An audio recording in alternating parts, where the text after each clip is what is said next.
Pourquoi est-ce qu'on est là? C'est un congrès médical, c'est un congrès scientifique, mais c'est aussi un plaidoyer politique parce qu'il faut convaincre. Il nous faut convaincre pour que justement les gens s'intéressent maintenant aux maladies non transmissibles. Et nous avons un réseau, là il y a 28 pays qui sont présents, et nous avons toutes les spécialités médicales. Et faire travailler ensemble les médecins de toutes les spécialités, les meilleurs ont été choisis dans tous les pays.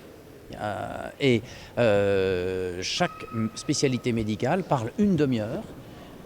Il y a une préparation, à la fin il donne un résumé. À la fin, chaque résumé est collecté.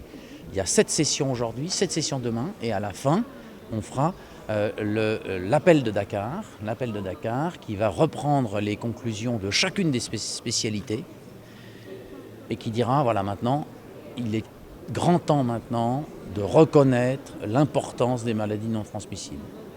Donc ça, c'est le but de cette réunion, de ces rencontres internationales.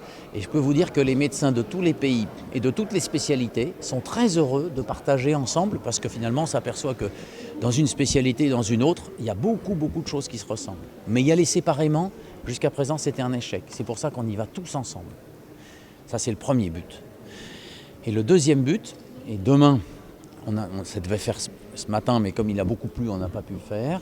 Demain, donc, le gouvernement sénégalais nous a donné un terrain de 5000 m² qui est à 500 mètres d'ici, tout droit, sur lequel on va bâtir un institut, l'Institut de recherche africain. Et donc, c'est un institut de droit international, très collaboratif, ouvert à tous les pays, ouvert à toutes les spécialités.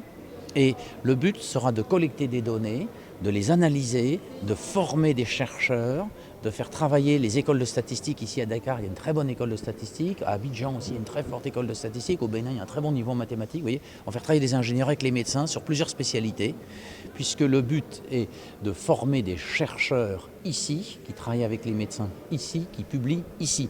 Le but est que ça soit justement les Africains, nous, qui choisissions les maladies sur lesquelles on veut travailler.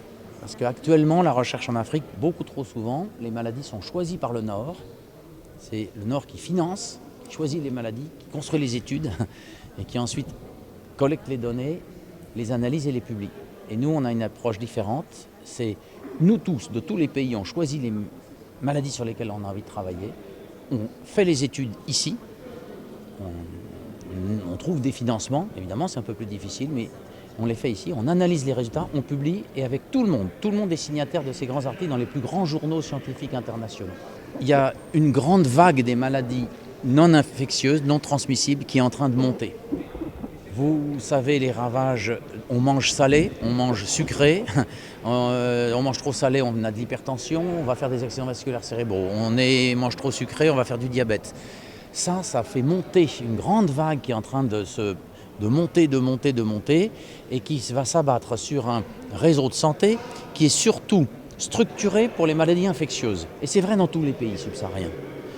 La structuration des systèmes de santé est très bien adaptée aux maladies infectieuses, avec des bons résultats pour les maladies infectieuses. Simplement, ce n'est pas la même chose pour les maladies non infectieuses, non transmissibles. Il va falloir réfléchir sur l'organisation du système de santé, la structuration. Oui, il y a des nouvelles ambitions, des nouveaux enjeux, il faut s'organiser différemment. Donc ça, c'est un paradigme important. Effectivement, il faut changer la manière de structurer.